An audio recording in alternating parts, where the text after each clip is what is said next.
Tonight, after days of calm, a new escalation in the war in Iran. The U.S. and Saudi Arabia launch airstrikes against targets in Iraq after claiming that Iran had attempted a surprise attack on U.S. forces in the region. Iran called the strikes a violation of Iraqi sovereignty, but it came as Tehran launched its own attacks against U.S. military assets in Jordan. Well, coming up, we'll look at how the latest military action has dragged more countries into the fighting and what that means for the balance of power in the Middle East. Also tonight, a warning from the EU that we could see all of Europe on fire in the coming days. We report from France and Spain on the latest in the battle against wildfires. FIFA's plan to sell off parts of its operations to private investors could trigger a World Cup boycott from European countries, but could it be a good deal for smaller footballing nations? And a web of intrigue on the red carpet as the stars of the latest Spider-Man film gather for its UK premiere. That's all coming up on The World with me, Barbara Serra.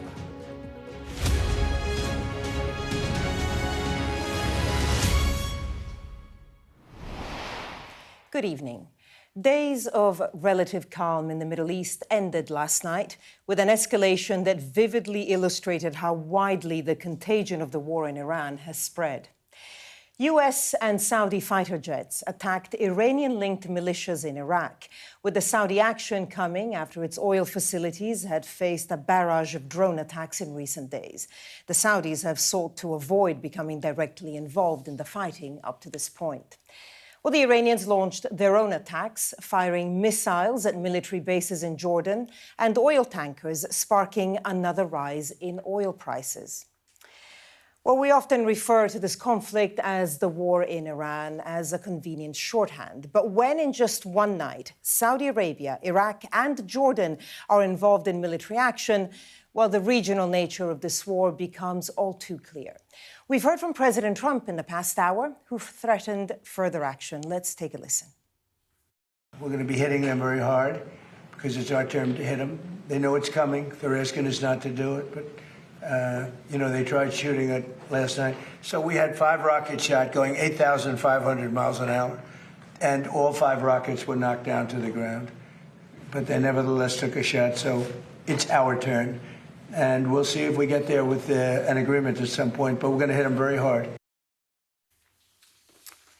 Well, our military analyst Sean Bell has more now on what's happened in the past 24 hours. So it's day 152 of President Trump's 4 to 6 week war in Iran.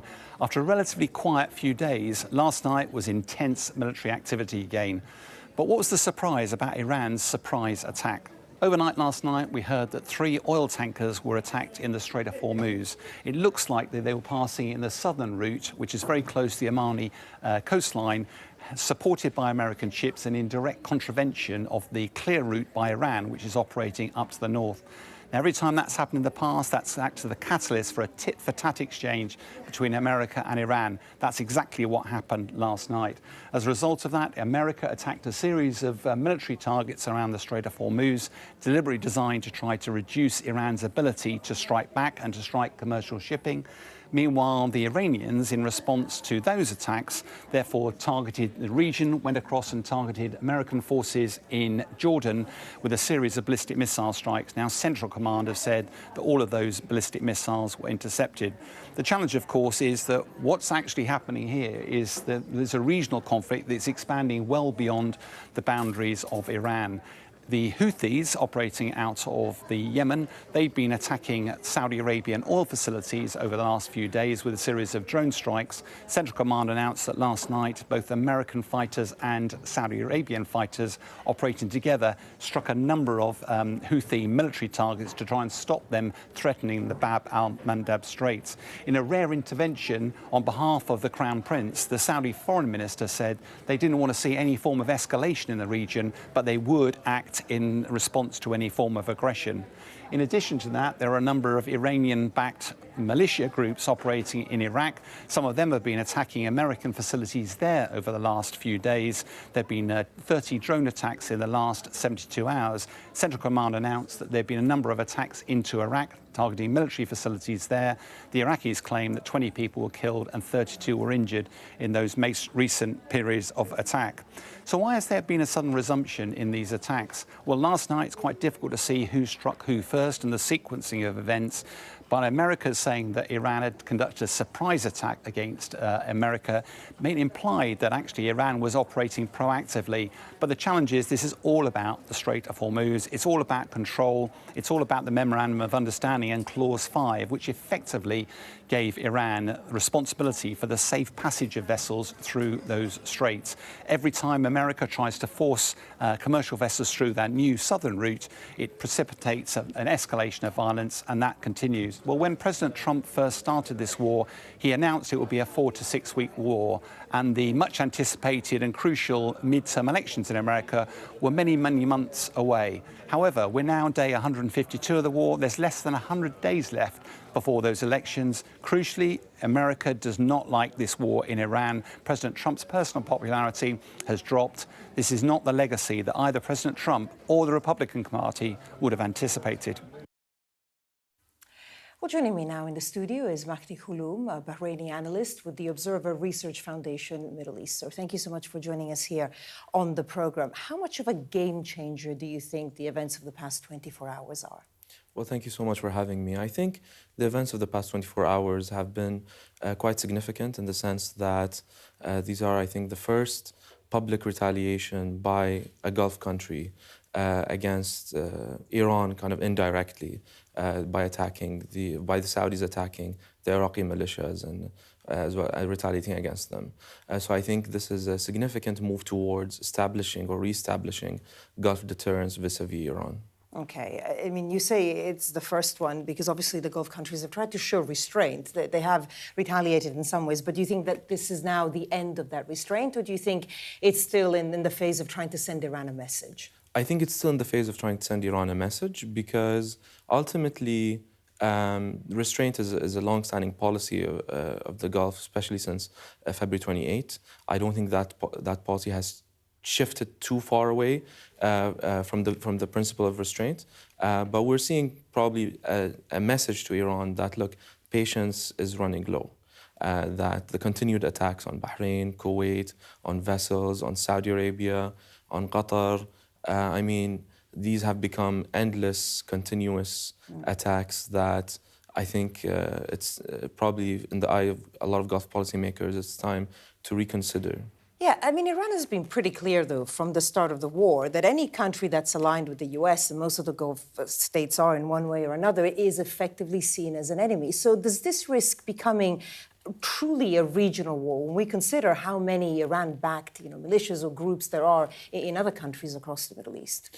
Yes, I mean, I think one of the reasons that there has been restraint by the Gulf countries is because they don't want to see this becoming a regional war. But ultimately, Iran is trying to force the hands of the Gulf countries by attacking them and dragging them into this war. And I think ultimately this Iranian narrative that it's about hosting U.S. bases or it's about aligning with the U.S., I think ultimately this isn't necessarily true. I think even if we didn't have U.S. bases, even if we weren't that aligned with the U.S. as we are now, I think Iran would still come up with... Why do you think that? Because I think the idea for Iran is to expand the cost of the war, right? And I think the Gulf countries being proximate to Iran, the history of tensions between the two, between the Gulf states and Iran, I think all of this points to what I believe an Iranian strategy to try and expand the cost of the war to its neighbors. It happens to be that we're also super aligned with the U.S. It also happens to be that we host U.S. bases. I mean, you mentioned this alignment with the U.S. I mean, this whole war started with the U.S. not really, as far as we know, telling anybody about it and just starting the attack. So in light of that, how much real trust is there? I understand that you need to be aligned with the U.S., especially in the face of Iran. But in light of what's happened since February, how much trust is there really among the Gulf countries, especially towards the U.S.? Look, I mean, I think it's not about trust eroding with the U.S. It's probably trust eroding with the current administration.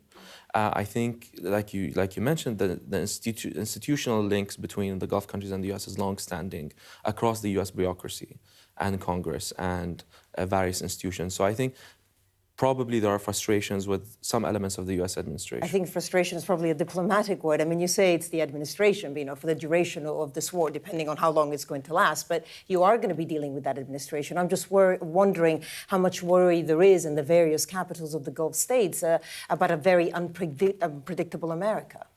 I mean, look, the worry is probably very high. And ultimately, the best case scenario is for the Gulf states to come up with some form of deal of their own with Iran. Non-aggression pact of some sort. But Iran... Is there unity among the Gulf states, which of course have been split in the past, especially towards Qatar? Is there unity between them when it comes to some kind of deal with Iran, as you just mentioned? I think there's unity in terms of trying to contain Iran.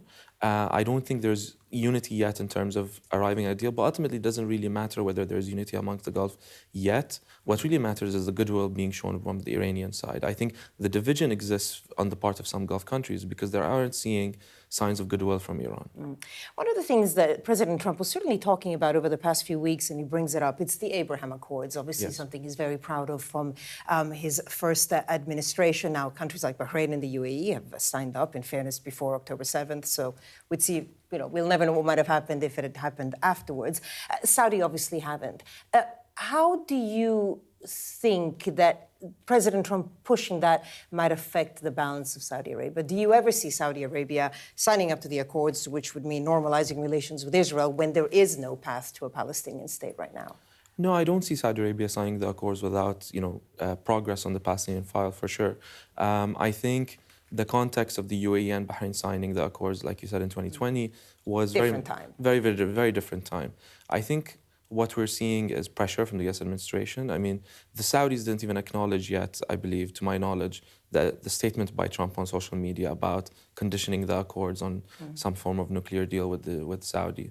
And I think that lack of acknowledgement means there are probably efforts from the Saudi side to perhaps urge Trump to reconsider that condition. What is your main worry going forward? My main worry actually has been throughout this conflict is, one, for Iran to miscalculate and do a mass casualty event in the Gulf states, and or exert extreme economic pressure by attacking energy infrastructure, or attacking the power and water desalination plants. I mean, we've seen some prospects of these already emerging, but the worry is that Iran continues these attacks, we fail to establish deterrence, and we end up having a lot of costs, human lives. Do you worry about the US effectively leaving, pulling out of this war, but then leaving an emboldened Iran? Look, I think there is no worry that the US will abandon the region. I think the worry is that the US will miscalculate some policy decisions that will leave the region in a worse place. I think the worry about the US completely abandoning the region is probably hyperbolic, but ultimately it's for the Gulf countries to urge the US to continue engaging with the region, to have a positive influence on the region, and to end this war with a ceasefire that everyone hopes. Mahdi Gouloum, Bahraini analyst with the Observer Research Foundation Middle East. Sir, thank you so much for sharing your views with us. Thank you so much. Thank you. Next tonight, the EU agency in charge of emergency response has warned that all of Europe could be on fire at the start of August as wildfires continue to rage across the continent. Firefighters in France and Spain have succeeded in containing some of the blazes, but high winds and rising temperatures risk a new crisis. Our international correspondent Alex Rossi sent us this report from the Gironde region in the southwest of France.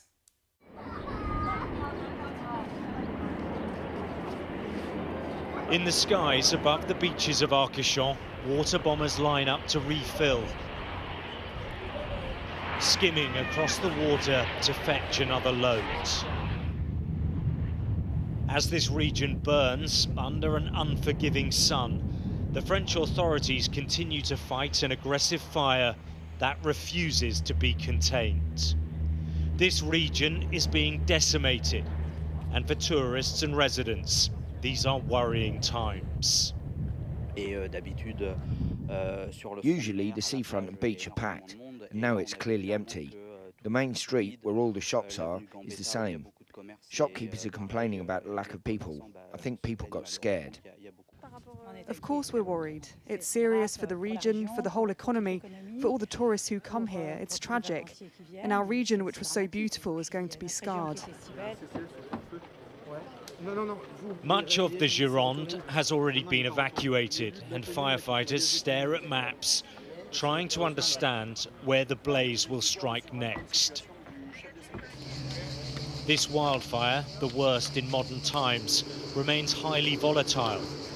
The first thing you notice in these areas is not actually the heat, it's the light. There is no natural cloud in the sky, but the sun doesn't shine through here anymore. It leaks through the smoke.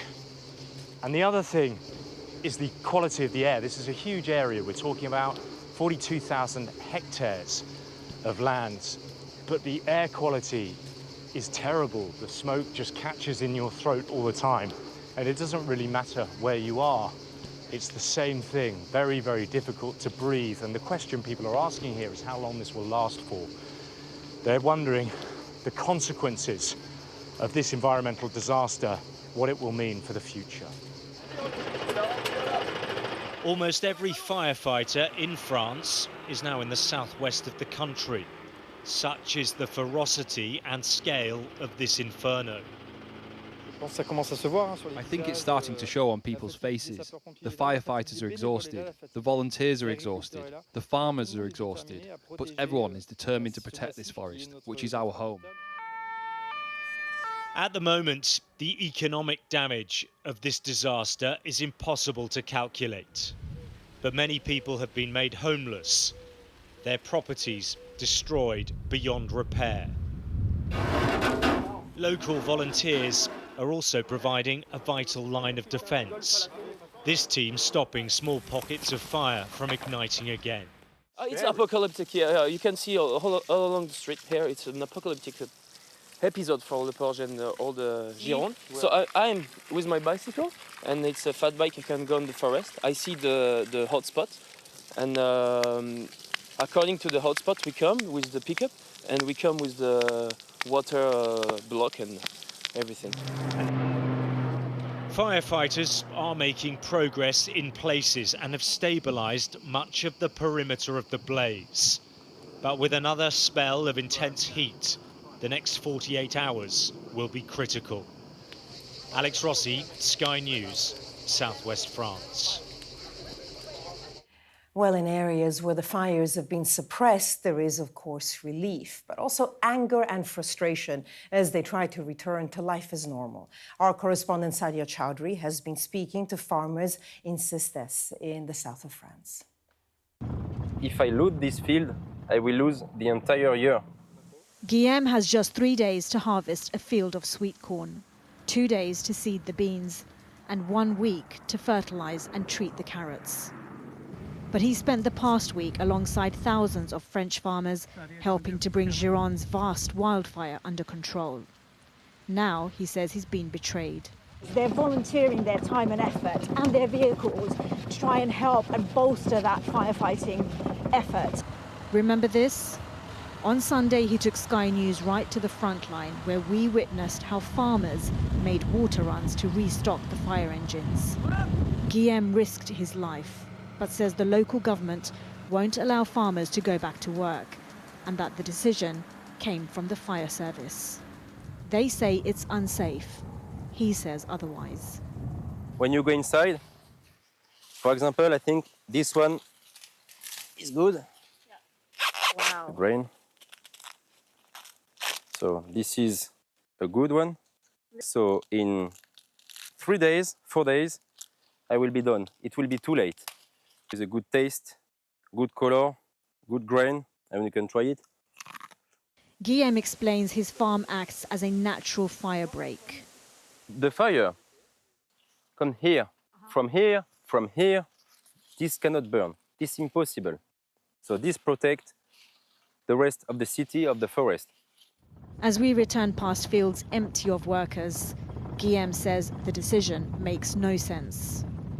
Sunday, when the fire came here, it was complicated because I was there with my car close to the forest, and it was a fire of 20 meters, it was like this that. field right in front of you. This is from the field. Imagine this day, I can understand that I will not allow to work here, for sure. For sure. But today... This farmer took the complaint straight to the president. I asked the president to work to save our field. We have potatoes, and it's the time to take the potatoes. This is you? It's me with the French president. You visited he asked this the place. administration to resolve this problem in 2 hours. We are 2 days after, and it's no. French authorities told us farmers have been given some clearance, but Guillaume told Sky News he's yet to hear from them. France may have come together to fight their monster wildfire, but they are divided here on the ground now that the enemy is contained. Sadia Chowdhury, Sky News, in Cestas, in the south of France. Well, meanwhile, in Spain, authorities have begun lifting evacuation orders for thousands of people after firefighters made progress overnight. While some residents have started to return to their homes, several fires are still burning out of control, and another summer heat wave is now bearing down. Our correspondent Conor Gillis sent us this report from Navas del Rey, which is 60 kilometres west of Madrid. For days, these roads here in Spain led only one way, away from danger. Today, they're taking people home, 15,000 and counting allowed to come back. But it doesn't mean the danger has gone. This landscape tells a story. Some homes survived, others didn't. This village of Navas del Rey is a prime example. We meet Julien, who shows us around. The flames came dangerously close. Un miedo de miedo, porque mira, ardió toda la valla. It was really scary. Look at the whole fence. My neighbor's place was fine. There's very little damage. It could have caused big damage to the place. We were really scared. I have a lot of ashes. Magdalena is back too. She can't believe what she's seeing. And my husband rang me that I have to be back because we have to leave the village because the police was coming, telling us that we have to leave. So we grabbed like few stuff, few clothes, and we just left. It must have been really hard, especially with your children, to return to this. Yeah. It's really sad, like, because it's everything burned like black, and like all the kids from the village are playing all the time on the streets, and now it's like they have to see all this. It's not very nice, not very pleasant. This is a careful return, but as you can see, firefighters remain here on the ground. Helicopters are remaining in this area as well. Nobody is assuming this is over yet. Everyone from the town, the young people, are working and helping out however they can. Things have got out of control, so everyone's helping each other, friends and relatives, to try and get back to normal. The evacuation near Madrid for those who were worst affected early on is now beginning to end. But for the people we have spoken to, the recovery is now only beginning. And for this wider Spanish region, the work of living with this wildfire goes on. Conor Gillis, Sky News in Navas del Rey, Spain. You're watching The World with me, Barbara Serra. Still to come. As thousands flee xenophobic threats and attacks in South Africa, we see how many are still risking illegal entry, hoping for a better life.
hear that whistle and that crunch. We know that they're coming from the south of the city where there's a column of Russian armoury. I'm Alex Crawford and I'm Sky's special correspondent based in Istanbul. Look at that sheet of flames, and that has happened within minutes, and now it's coming from both sides, and it's moving this way.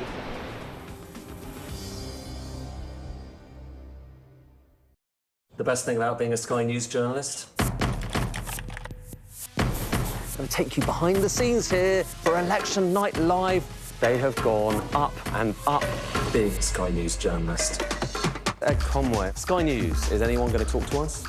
Mortgage rates did go up very sharply during your time in office. Here it is. First off, just the scale of what we're looking at. Our data shows it's been happening. Question is, why it hasn't been stopped. Jubilation in the streets, while some emotional. This is a political victory for Prime Minister Modi and his Hindu Nationalist Party. I'm Neville Lazarus and I'm Sky's reporter based in Delhi. Companies like these are helping India in its trajectory to be a serious player in space exploration.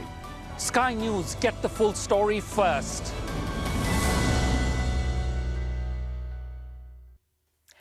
Let's go to South Africa now, where a rise in xenophobic attacks is forcing thousands of migrants to leave in fear for their lives. But many from elsewhere in the continent still imagine a better life in South Africa. Our Africa correspondent, Yusra Al-Bagir, has been speaking to people entering illegally near the Zimbabwean border. Walking, running, rushing to board repatriation buses with their lives on their backs. Their time in South Africa is over, and as xenophobia here grows louder and more violent, many undocumented immigrants are desperate for a safe ride home. We want a lot of bus to come here to fetch us. We need to go home. We are tired, sleep here. Like as we come from a Durban, we stay outside there, 4 days sleeping outside. But now we are here now, we don't know what time we'll go back home. Hundreds are arriving at this temporary repatriation camp on South Africa's border with Zimbabwe every day. Immigrants are processed for their departure. Some wait for hours, others wait for days before they can finally get on a bus. Now I'm going home. Now I'm very happy. This bus is leaving for Malawi. Its passengers are preparing for another day of arduous travel before their journey is complete. They're among more than 45,000 Malawians who've been repatriated from South Africa in just over 2 weeks. Entire families squeezed into coaches with their babies in tow. Amidst the travelers are survivors of xenophobic attacks launched by mobs across the country. Abdul is leaving South Africa with his wife, 2 children, and a bullet wound in his stomach. Thousands have taken to streets in cities and towns across the country, calling for African foreign nationals to leave and blaming them for high unemployment and strained public services. And in many cases, taking matters into their own hands. South Africa's Home Affairs Department has cleared this large area of barren borderland to build a temporary camp and manage the exodus of immigrants from key cities like Johannesburg, Durban, and Cape Town. A sizable number of people, that close to over 90% of the people that we have processed through the repatriation process are undocumented. It's either you find that they overstayed or they just do not have documents at all. Will they face consequences for being here undocumented? Have you been issuing bans? Obviously, there's consequences for one having been illegal in the Republic. There is consequences for a person who has failed to comply with our immigration laws. There are bans. Less than half an hour away from the camp, a gap in South Africa's border fence with Zimbabwe is a gateway for irregular crossings. We're in no man's land, right up against the Zimbabwean border in this gap in the border fence, and we've been watching these groups of men, also women, streaming through, crossing into South Africa illegally all morning.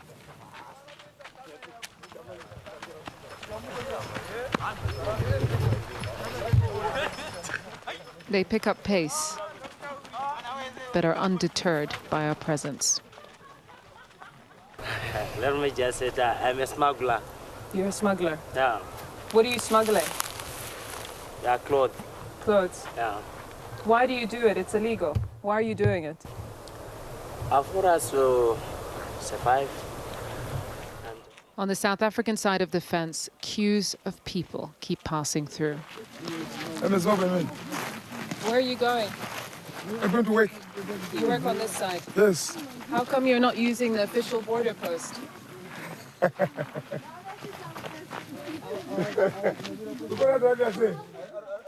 As people pour in through the porous border, buses speed through dirt roads to pick up the immigrants waiting to leave. 17-year-old Patricia is being processed for return with her family. She was born to a South African father and Zimbabwean mother, and will be going to Zimbabwe for the first time in her life. Police came in, like breaking doors, like. Then they took my mom. They go with him, and then they left me saying I should stay with the children. After that, next door neighbor said I should go also, telling the police. Like, it's horrible because we didn't even take clothes to change. Now I'm a South African, I'm going to the place that I don't know. How do you feel about leaving South Africa? I feel horrible because I'm leaving my dad. And I love my dad so much. I'm the only girl.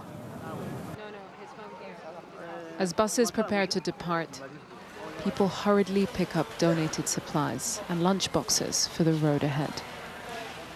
We find out that these people, they come from far. They come from Durban, others coming from Joburg. When they come here, obviously we need to make sure that we give them food because they have a long way to go to home. It's time to leave South Africa. Their homes here are now tainted by turmoil, pushing them back to the home countries they had chosen to leave. Yusra Al-Bagher, Sky News, Messina. You're watching The World with me, Barbara Serra. Coming up next, FIFA's controversial investment plan provokes threats of boycotts and investigations.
What's the best thing about being a Sky News journalist?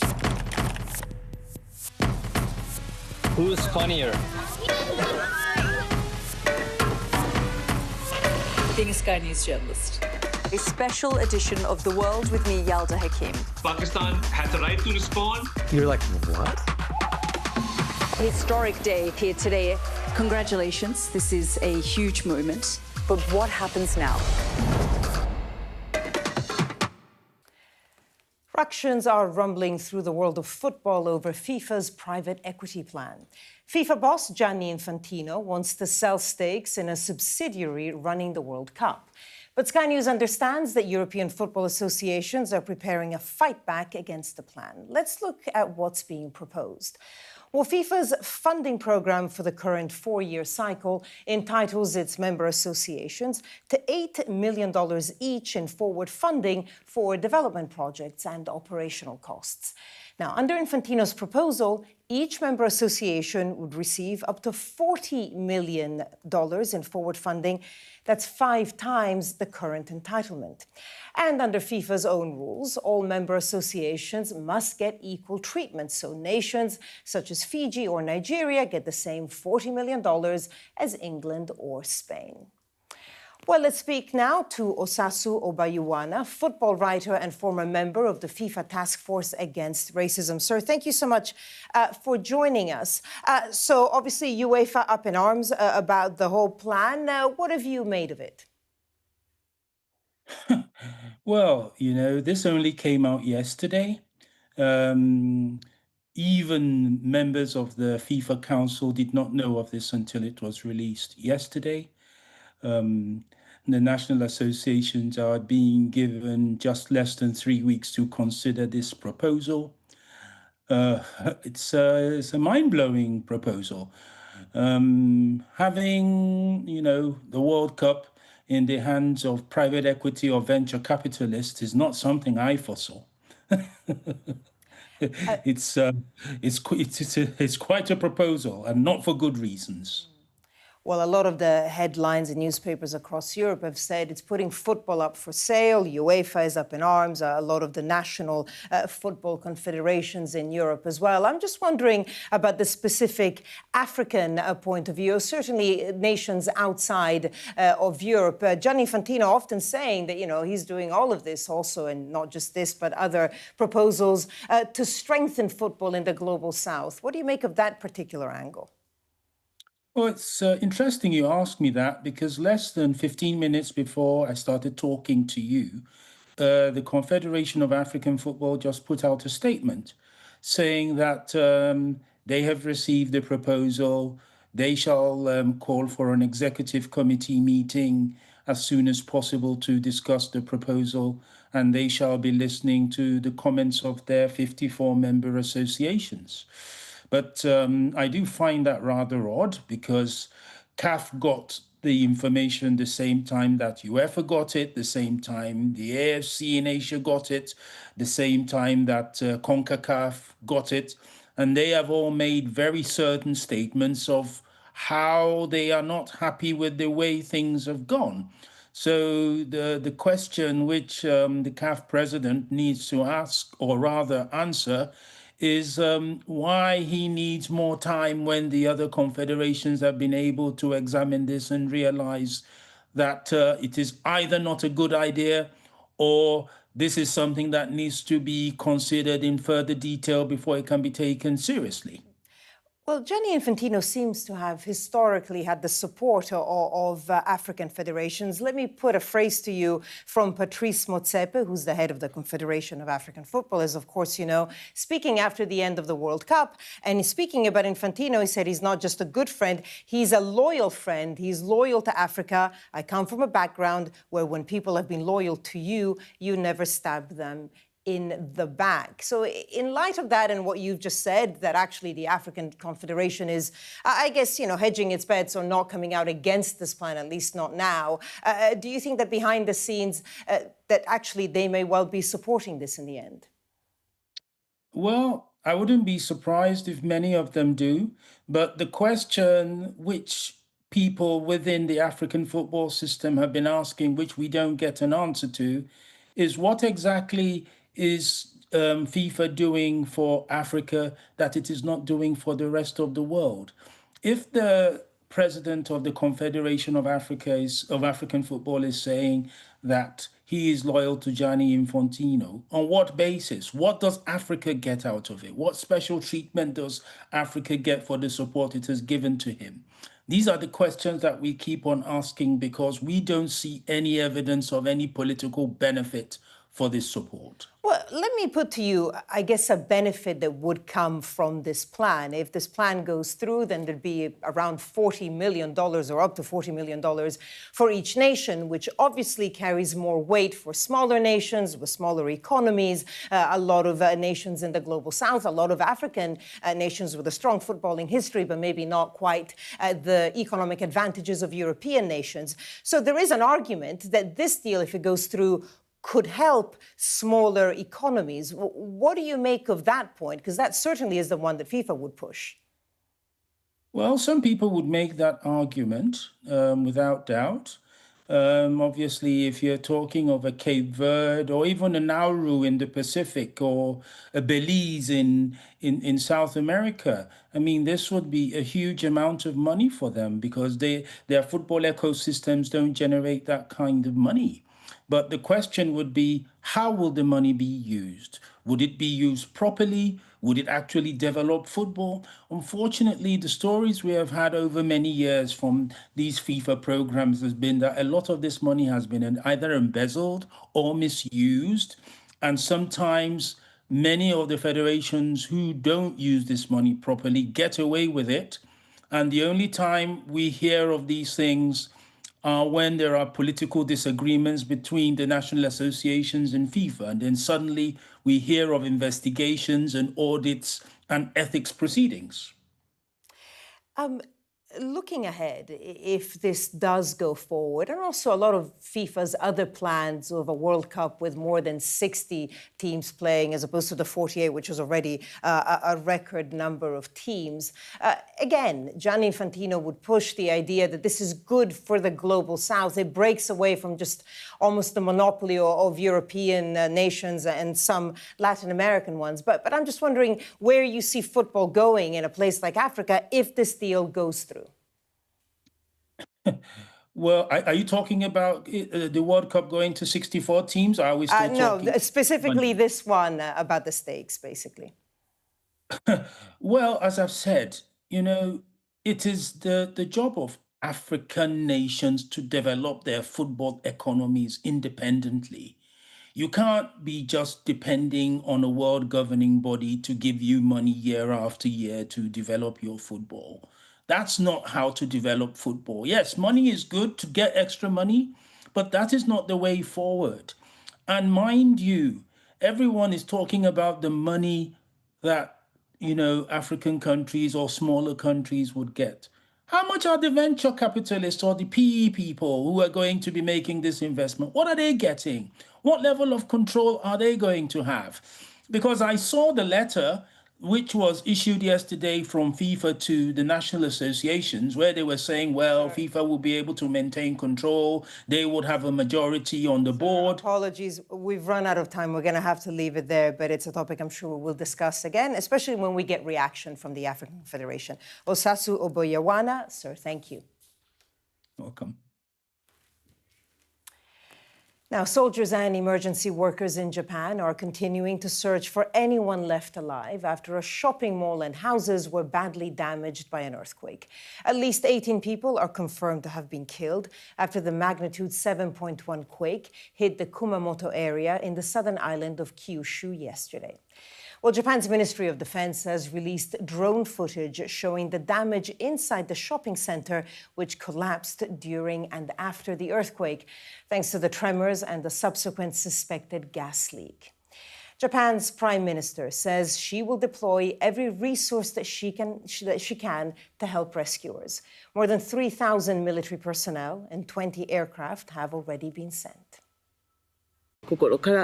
There are many people who are still waiting for help, and it's a race against time.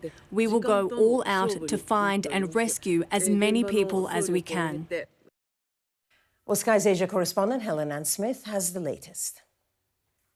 I think the Japanese authorities are very much still in recovery mode.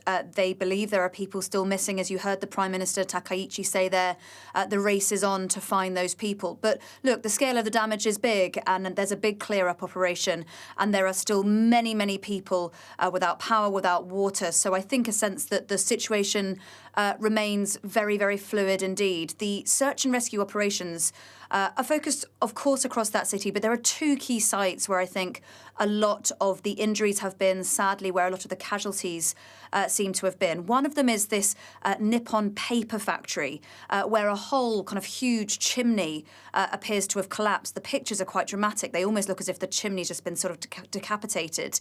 And we know that there are people still missing at that site. And the other site that's been the focus of a lot of attention is this big shopping centre, the Aeon shopping centre. There was the earthquake obviously struck, and there's videos of people evacuating. But then there appears to have been this huge explosion there, and it's not clear exactly what caused that explosion. And the pictures from there are pretty dramatic, with all this sort of metal having just been blasted out the side. And at least 2 people have died there. It's not that clear at the moment whether the casualties that we know sadly have occurred, where exactly they were or what those people were caught up in. But I'm sure as the hours tick by, we will get more information on that. And look, I think the authorities really throwing everything now at this rescue operation. In excess of 3,500 soldiers, 20 aircraft, some 300,000 people have been told to evacuate and sort of stay evacuated, stay in these evacuation shelters, because the authorities are really worried about aftershocks. This was a pretty shallow earthquake, only about 10 kilometres, and that means that the potential for aftershocks is higher. They've already been around 60, apparently, albeit not particularly strong ones, but the concern is real there. And then there are around 50,000 homes without power, 140,000 without water, and that's been a real problem for the hospitals as well. Lots of reports of hospitals saying that they're finding it difficult to get energy supplies. Some of their equipment's damaged. They're trying to sort of relocate their patients to other places, but there's not a whole lot of hospitals who are able to take them. And remember, that part of Japan at this time of year is incredibly hot, very, very humid, so people really kind of battling with those conditions too. The final thing just to say, though, is I do think it is quite remarkable, and we see this so often with earthquakes in Japan, how this really quite massive earthquake has caused actually relatively little damage and relatively low number of casualties. And that just says so much about just how remarkable Japanese infrastructure is and how well prepared it is for quakes. There are just these conditions and requirements within building regulations that require these buildings to have this sort of earthquake resistancy built in. This is the world still to come, something a little different. Can Tom Holland and Zendaya bring a brand new day for the Spider-Man franchise? We're going to hear from them next.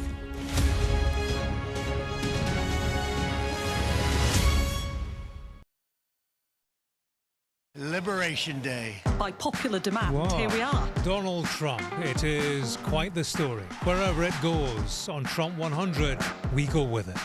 Tell us who you're looking for. Unbelievable we've come to this. Are you overstating the reach and significance of this deal? Not like you said it. From the UK. Why don't you go back to your country where you have a major migrant problem? It was 10 feet from him, and all of a sudden the shots rang out. People impacted. I'll tell you on another day on the podcast what that was all about. Join us wherever you get your podcast. I'm Dominic Waghorn, Sky's International Affairs Editor, covering a world that seems to be unravelling. War, unrest, revolutions. It's not his country, it's ours. They have succeeded for the first time in their country's history in removing a leader from power. No freedom! Sky News, the full story first.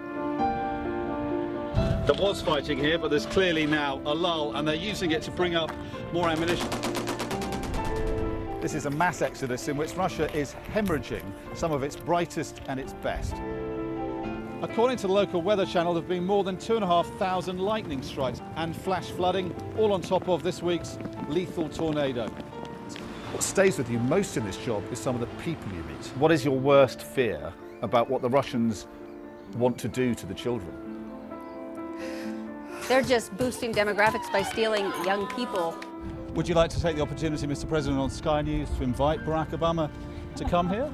Mr. Trump, are you running for president? Can you confirm it? We're going to take a look, a very serious look. On that day, we saw your fighters killing women, killing children. Was that a mistake? Did you go too far? You couldn't control your fighters? The full force of the state is being used to crush any protest. Free wherever you get your news. It's half an hour now past the deadline that Hamas issued, and we've now seen a third barrage of rockets coming in. Another alarm. The mood here is jittery and nervous.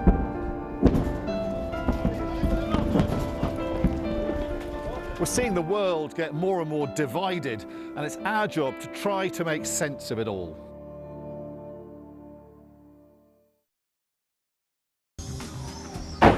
Hear that whistle and that crunch? We know that they're coming from the south of the city where there's a column of Russian armoury.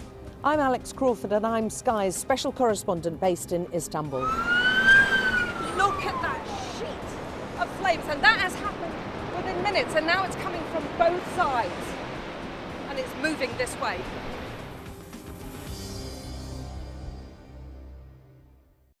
The best thing about being a Sky News journalist?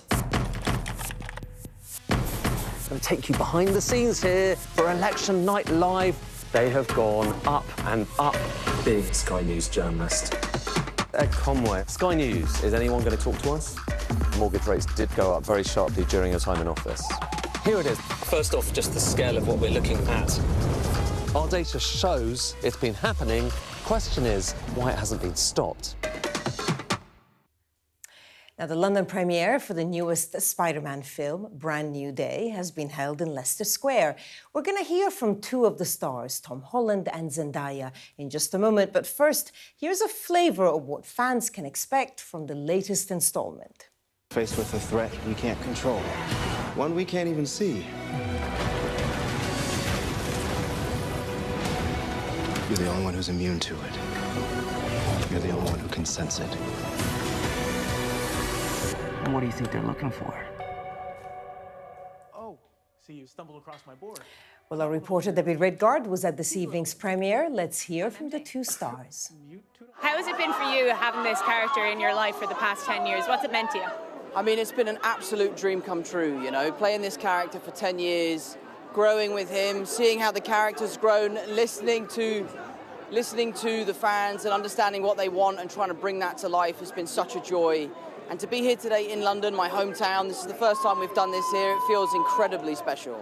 Now, you were very actively involved as well in all of the stunts for this as well. You've made the decision to go, yes, I want to go in. We've actually seen a lot of the footage as well from fans in Basingstoke as well. Why is there such an importance for you to be so involved with stunts when it comes to Spider-Man? Well, firstly, because it's really fun, and I absolutely love it. But at the same time, I have to give credit where credit is due. The stunt teams that we work with are some of the best in the world, and my stunt doubles do so much of the heavy lifting, you know. Playing Spider-Man is a team effort, and it's something that we all share. We all share that responsibility. It's been such a privilege. It's been one of the highlights of my life, being able to do this, meeting the people that I've been able to meet, growing the friendships and the beautiful relationships that I've had on this film, and just growing up. I mean, it's been my entire 20s. That's so much life. And being able to grow with these characters and also with the fans, you know, so many people have grown up with us as well, and I think that's a privilege. Well, that is it for tonight. The World will be back with Yalda tomorrow from 9 p.m. and Jane Secker is next with the wrap. Thanks for watching. Bye-bye.